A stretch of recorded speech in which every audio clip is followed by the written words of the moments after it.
Trump की तरफ से यह भी कहा गया कि जो जो कंपनियां वहां काम कर रही थी सबको कहा गया कि भाई आप आकर के वापस अपना काम शुरू करो। तो हिंदुस्तान जाएगा, हिंदुस्तान वहां जाएगा, वहां रिलायंस का कंपनी जाएगी, ओएनजीसी जाएगा, ये सारी चीजें होंगी। इनको यहां मिर्ची लग रही है क्योंकि वो चाइनीज एजेंडा जो है वो खत्म हो रहा है। आई विल रिकमेंड के आरजू काजमी साहिबा ने बोला है कि मुनीर को नहीं उठाना है और नहीं उठाएंगे।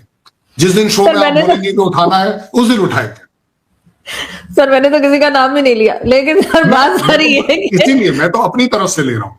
लेकिन सर अमेरिका मतलब इतना पावरफुल हो गया सर, किसी को भी उठा गया। सर हमारे यहाँ तो इसलिए नहीं उठाएगा कि ये तो वैसे ही हर बात मान जाते हैं।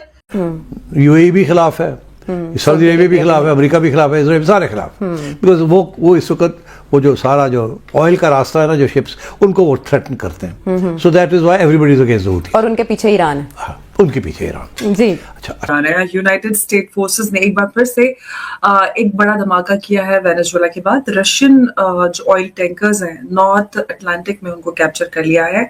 और ये जो टैंकर्स हैं ये वेनेजुएला के जो ऑयल है उनसे जो ऑयल ट्रेड है उससे जुड़ा हुआ कहा जा रहा है। यूएस ने ये कहा है कि सैंक्शंस को इवेट कर रहा था और इस टैंकर को जो यूएस का जो ब्लॉकेड है उससे बचने के लिए रशिया ने सबमरीन भी भेजा उसको एस्कॉर्ट करने के लिए। अब बात आप समझे कैसे ये सर्किल पूरा हो रहा है। और आपने बात क्या उठा दी कि भारत की पॉलिसी जो है वो अमेरिका तय कर रहा है, बाहरी इन्फ्लुएंस है। अरे बाबा, कॉमन सेंस भी खत्म हो गया क्या? मोदी को घृणा करते करते आप लोगों का कॉमन सेंस भी खत्म हो गया। खत्म इस तरीके से हो गया कि अगर डोनाल्ड ट्रंप और अमेरिका ये हमारी पॉलिसी तय कर रहे होते तो हम रशियन ऑयल अभी तक खरीद नहीं होते।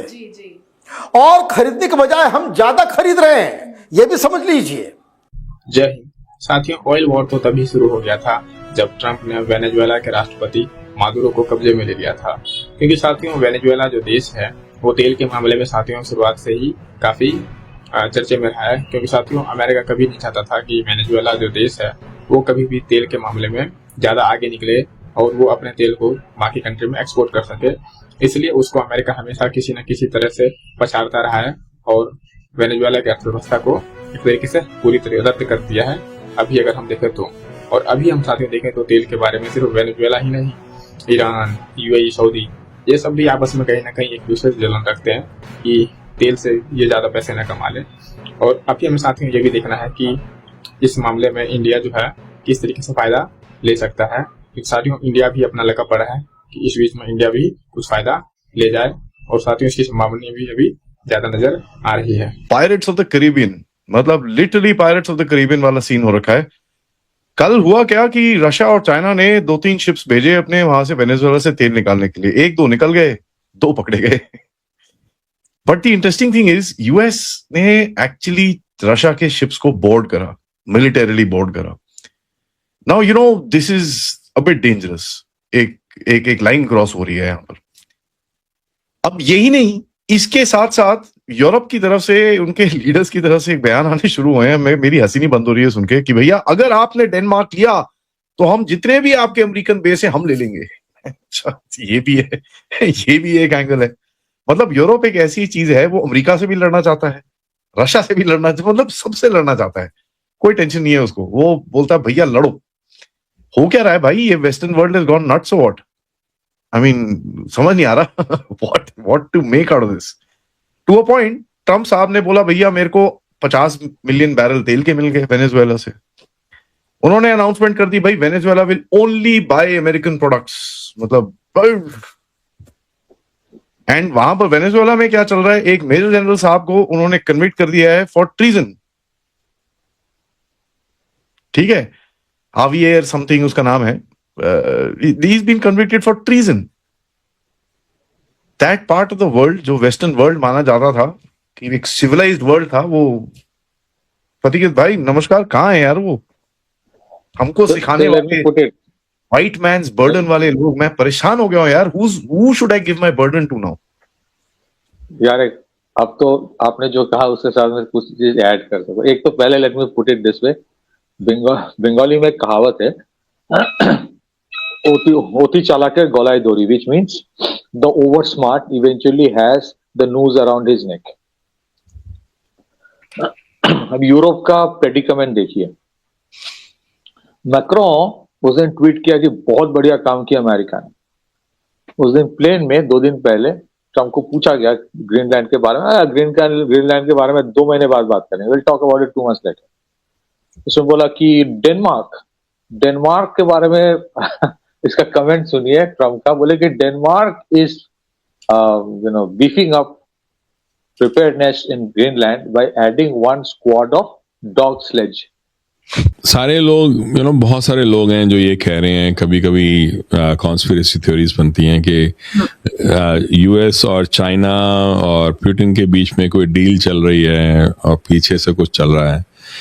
मुझे नहीं लगता कि कोई डील चल रही है। सी द थिंग इज, अगर पूरी तरह से देखूं, बहुत सारे ऐसे लोग हैं जो ये कहते हैं कि यूएस जो है वो अब प्रोसेस नहीं कर सकता वेनेजुएलन ऑयल क्योंकि वो हैवी है, एंड चाइना और इंडिया उसको कर सकते हैं प्रोसेस, इसलिए उनके साथ कोई डील होगी कभी, things like that. I think वो रियलिटी जो है उसको समझ नहीं पा रहे, क्योंकि अगर ध्यान से देखो तो जो वेनेजुएलन ऑयल है वो एक हैवी क्रूड ऑयल है, पर उसको प्रोसेस करने की जो रिफाइनरीज हैं वो अभी सबसे ज़्यादा तो यूएस कंपनीज के पास हैं।